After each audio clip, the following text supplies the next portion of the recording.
الرحیم آپ حضرات کے سامنے فجر کی نماز کے بعد مشکات شریف اور فقہ کا درس ہوتا ہے اور آپ حضرات نہایت شوق سے سنتے ہیں۔ اللہ تعالیٰ آپ حضرات کے بیٹھنے کو قبول فرمائے۔ بعض ساتھی چلے جاتے ہیں تو کوئی بات نہیں، کسی کا کوئی تقاضا ہوتا ہے، کوئی تقاضا ہوتا ہے۔ یہ جو آپ لوگ بیٹھ گئے، دنہ آن کا دنہ بند ہے، آپ لوگ جو بیٹھ جاتے ہیں، اللہ تعالیٰ آپ کے بیٹھنے کو قبول فرمائے۔ تو مختلف ٹاپکس آپ حضرات کے سامنے گزر گئے۔ استنجا، وضو، غسل، تیمم، نماز کے 13 فرائض، 14 واجبات، کالے علم اور جادو کا علاج۔ اور اگر آپ لکھ لیں نا کالے علم اور جادو کے 8 علاج، اردو میں لکھو یوٹیوب میں تو میری ویڈیو آ جائے گی، تو اس کو جو ہے نا آپ کیا کریں، اس میں 8 علاج میں نے کالے علم اور جادو کے لکھے ہیں۔ کالے علم اور جادو کے 8 علاج، صرف یہ الفاظ لکھو تو اس میں نے بتلا دیا ہے کہ کالے علم اور جادو کا کیا علاج ہے۔ اس نام پر لوگ پیسے بھی لیتے ہیں، زعفران بھی مانگتے ہیں، مشک بھی مانگتے ہیں، 75 ہزار روپے ایک تعویذ کے لیتے ہیں۔ اور آج کل ہانڈیاں بھی بناتے ہیں۔ کیا؟ ہانڈی بھی بناتے ہیں۔ اللہ تعالیٰ ہم عاملوں کو ہدایت عطا فرمائے۔ تو بہرحال تو ان سے آپ بچ جائیں گے اگر 4 قل الحمد شریف، آیت الکرسی ہاتھ پر دم کرو گے، بدن پر ملو گے تو انشاءاللہ اس سے آپ بچ جائیں گے۔ بہرحال کاروبار کے شرعی اصول، کاروبار کے آداب، اس حوالے سے بھی آپ حضرات کے سامنے گفتگو گزر گئی، اور نوافل کون کون سے ہیں، کیا ثواب ہے، اور نماز کے اوقات کون کون سے ہیں وہ بھی میں نے آپ حضرات کو بتلا دی کہ نماز کے اوقات کہاں سے کہاں تک، کون سی نماز کا ٹائم ہے، اس پر بھی تفصیلی گفتگو آپ حضرات کے سامنے گزر گئی۔ آج آپ حضرات کے سامنے ایک اہم بات کرنی ہے، اور وہ ہے شب قدر۔ شب قدر کب ہے؟ 2 افراد لڑے آپس میں تو حضور اکرم صلی اللہ علیہ وسلم نے فرمایا، صحیح روایت میں ہے کہ مجھے یاد دلائی گئی تھی کہ شب قدر کب ہے، لیکن مجھ سے وہ بھلا دی گئی، آپ کیوں لڑے؟ تو بہرحال شب قدر کو تلاش کرو طاق راتوں میں۔ تلاش کا مطلب یہی ہے کہ آپ اس میں عبادت کرو۔ یہ واحد رات ہے کہ اس میں پوری رات آپ عبادت کریں، طاق رات۔ باقی 15 شعبان کی رات آپ عبادت تو کر سکتے ہیں لیکن پوری رات نہیں، اس لیے کہ اس میں پوری رات کا ثبوت نہیں ہے۔ باقی اس رات کی فضیلت اور اس رات کی عبادت بعض لوگ نہیں مانتے ہیں۔ عظیم عالم دین، اہل حدیث عالم دین مولانا عبدالرحمن مبارک پوری صاحب نے ترمذی کی شرح تحفۃ الاحوذی میں لکھا ہے کہ میں نے اس پر تحقیق کی ہے، اگر تمام روایت کو جمع کیا جائے تو تمام روایت کو جمع کر کے یہ حسن لغیرہ بنتی ہے، یہ روایات جب آپس میں جمع ہو جائیں۔ لہذا اس رات کی فضیلت بھی ہے اور عبادت بھی ہے، اور روزہ اس کا مستحب ہے۔ روایت ضعیف ہے اس لیے ہم کہتے ہیں مستحب ہے، فرض، واجب یا سنت اس کا روزہ نہیں ہے۔ ذی الحجہ جو ہے، توجہ سے عجیب نسخہ اور نقطہ سنو، ذی الحجہ کی جو 10 راتیں دن ہیں، نہیں غلطی راتیں، ذی الحجہ کی 10 راتیں، 1 تا 10، والفجر ولیال عشر، ولیال عشر۔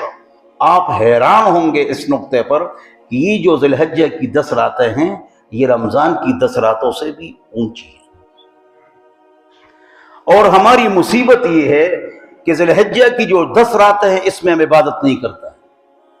بہت اچھا ٹاپک ہے، آپ سارے ساتھی نوٹ فرما لیں، انشاءاللہ ہمیشہ ہم ذی الحجہ کی راتوں میں 10 راتوں میں انشاءاللہ عبادت کریں گے۔ بولو انشاءاللہ۔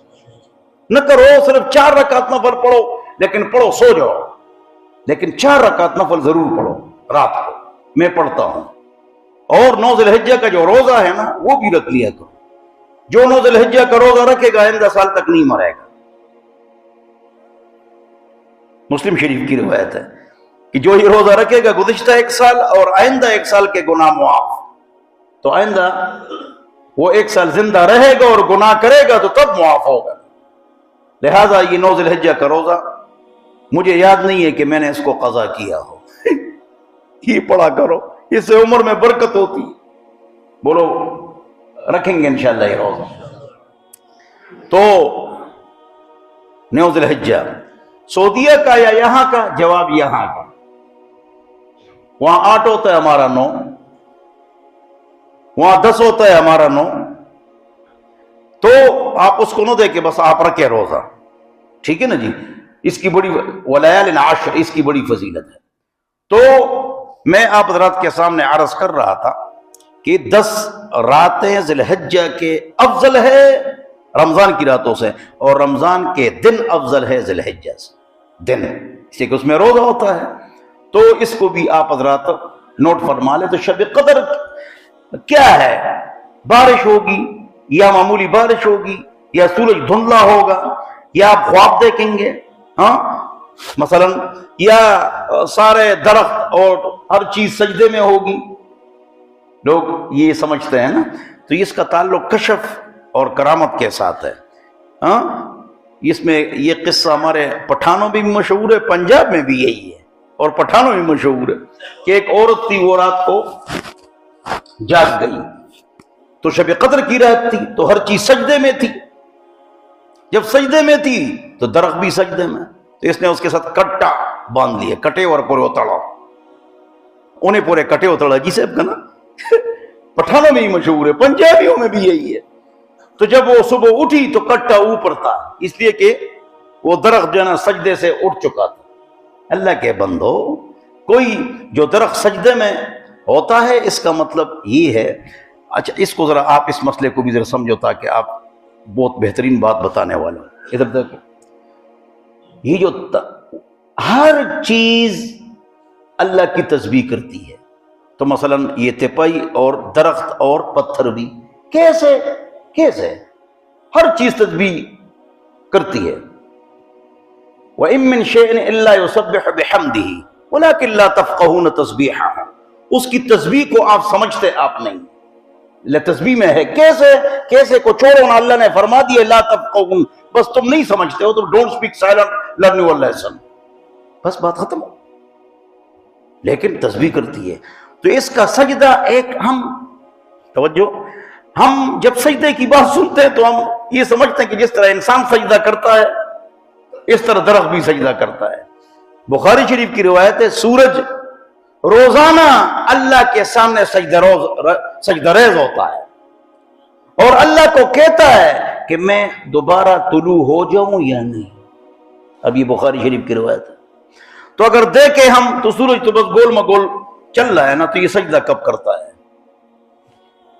اور صحابہ حضور سے پوچھتے کہ روزانہ اللہ اکبر اللہ، صحابہ کا کتنا ایمان تھا خدا کی قسم۔ ہم نعوذ باللہ ہمارا ایمان بہت کمزور ہے۔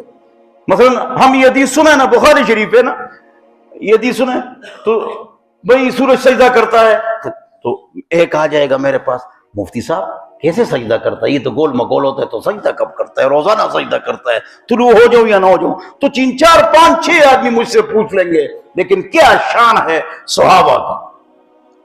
ٹھیک ہے سجدہ کرتا ہے، بس کرتا ہے، بات ختم، ڈونٹ اسپیک۔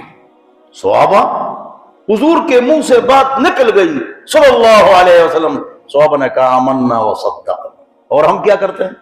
کیسے اور کیسے؟ تو تمام چیزیں جو سجدہ ریز ہوتی ہے اس کا سجدہ ہماری طرح نہیں ہوتا ہے، توجہ سے سنو، اس کا سجدہ تکوینی ہوتا ہے۔ بولو بولو بولو، تکوینی کیا مطلب ہے آپ سمجھو۔ سورج کو جس کام کے لیے پیدا کیا گیا ہے اس کی جو ڈیوٹی ہے اس کو اس کے مطابق چلنا چاہیے۔ سورج کا اپنی ڈیوٹی کے مطابق چلنا، چاند کا اپنی ڈیوٹی کے مطابق چلنا، پلوٹو نیپچون عطارد مریخ کا اپنے